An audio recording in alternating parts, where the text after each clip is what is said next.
Hi, thank you so much for joining me today. My name is Melissa Tompkins, and I am the owner of South Coast Veterinary Management Solutions, which is a veterinary management consulting company. I'm here today to talk to you about reopening your hospital to let your clients inside. Today is July 1st, 2021, and I know that this was a date that a lot of hospitals had picked to reopen, and I'm very excited to see that so many hospitals have done that. And we're going to talk about the details of those things in just a minute. If you are one of those hospitals that have opened, please share in the comments any of your experiences that you've had so that everyone else can kind of get some tips. So a few weeks ago, I wrote an article on reopening and what that looked like for hospitals, and basically 6 things that the hospital managers as well as the practice owners need to be thinking about when they make this decision. So we're going to talk about that now.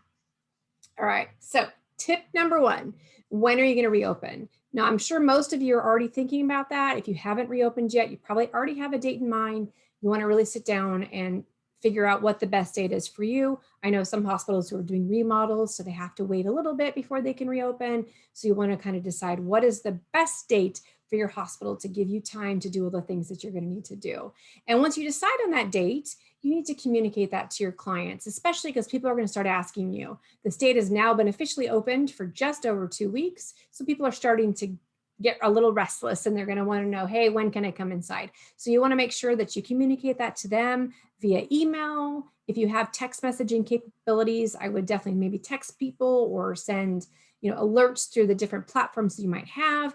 If you have Facebook or Instagram, or even if you have YouTube, I would absolutely send out some information on what it looks like for you to be open and when you're planning on doing that. So I would use those tools to communicate to your clients so that they're plenty aware and they have ample opportunity to know.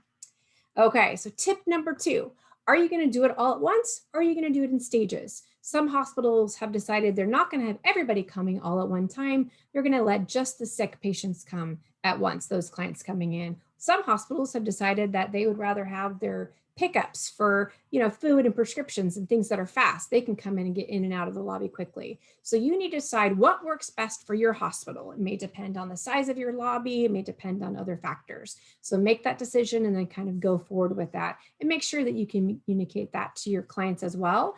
Any signage that you may have put up in front of the hospital for curbside services, you might need to change or adjust. You might want to put new signage up to tell clients that you're open. Welcoming them, I think, is a great idea. But also, if you're only going to have some clients coming in at some times, putting up signage to notify everybody so that you don't have clients getting confused and not understanding why they can't come in, but the person in front of them can. So you really want to sit down and think about how you want to do that. Or if you just want to have everybody come in all at once, that's going to depend on you. And whether or not you might want to have, even though you're open for clients to come in, you might still want them to call from their car when they get there to tell you that they're, so that you can send someone out to get them and have them basically escorted in with a team member. So decide on how that's going to work for you and what aspects that you're going to be using.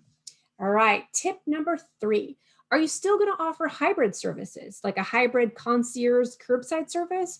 There may be clients who are not comfortable coming inside yet. You may have clients that have health conditions and they're not comfortable with it. So you really need to consider whether or not you're going to still have some curbside services while you're going through this transition. And I highly recommend that you consider that because you're going to be able to accommodate other clients' needs.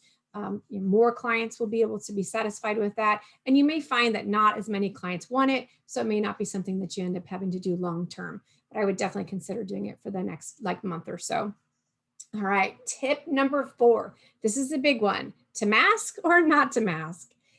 The state of California has mandated, or I should say, taken away the mandate that we're required to wear masks inside now. We're not, other than specific circumstances. So for veterinary practices, we're not in any of those circumstances. I did do a webinar last week, which is also posted on my YouTube channel, that if you'd like to know all the laws and rules, I highly recommend that you check out that webinar because it goes into detail what the CDPH has told us, as well as what Cal OSHA said. And I think that when you're making the decision about masks, you should know all of those facts. So I highly recommend that you watch that webinar so you get all of those details. But you do need to figure out whether or not your clients are going to be asked to wear a mask or not asked to wear a mask. And you need to let them know that. You need to put up appropriate signage one way or the other, whether you're requiring all people to wear masks or only unvaccinated people to wear a mask. You need to put up notifications so that they all know. And if you are requiring them to wear a mask, then I would have masks available for them. As the longer we go on without being required by state mandate, the less and less people are going to carry masks on them. So they might be willing to accommodate you, but they're going to need to know that you require that. So definitely keep masks available if you're going to ask them to be wearing a mask when they come inside. Okay, tip number 5.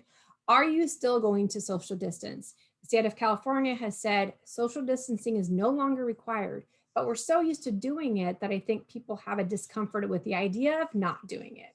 I've noticed the last 2 weeks, people still naturally social distance a little bit, but it's not required that you put up signage, that it's not required that a business decide to social distance. Now, there are some exceptions to that through Cal OSHA, which I'm not going to go into now, but if you look at my previous webinar, I go into detail pretty heavily about what Cal OSHA said, but that takes up a lot of time I don't want to do today. So you'll want to make sure that you check that out and know what the Cal OSHA rules are, but it's only rules protecting your employees. It's not rules protecting the client. So you're not required to put signage on the ground. You're not required to tell them to separate or do anything that forces them to not stand by each other.